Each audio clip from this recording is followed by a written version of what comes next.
अब आज फैसला हो गया आज ना तो ये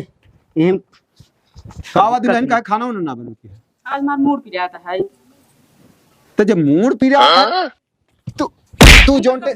दवाई एक लाग दे ना सकते हो कहानी रचे यहाँ यहाँ हमारे यहाँ पूरा घर खोपड़ी उठा ले यहाँ सीजन चलता है बाबू सीजन अटे चक्कर अब हो जावत रहा सारी सीजन तो निकाल दे उतना हमरे 24 घंटा रात चक्कर आवत रहा है। अपने गए लेके आए अपने दवाई हम कल आया है। सर चक्कर आऊ तो का तू वहाँ गधा अच्छा जा दवाई लेके आ वो संग करती है और चक्कर आएंगे अब चलो हम गिर पड़े आग के करे वो एक हम ना है तो हम कहा ही कथा भी नहीं अल्लाह तहां दुनिया पर था आए तो कहियो पूछे का भा है तो का कुछ नहीं बात हम सब झेलत है हम जानते हैं इनका का तू कुछ ना जानता तू आधा से ज्यादा पागल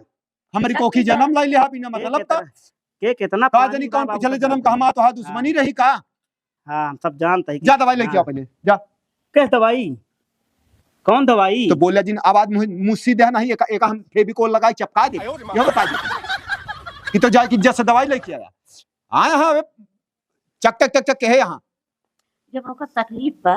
तो आराम से कह देता कि क्यों पूछे वाला नहीं है का भा है दवाई दे के तो आए आएंगे कहां बाबू माई तो का हम समझ गए दोनों जने सिर्फ हमरे महल तरफदारी बतलाते बस चला जाए राम खोर।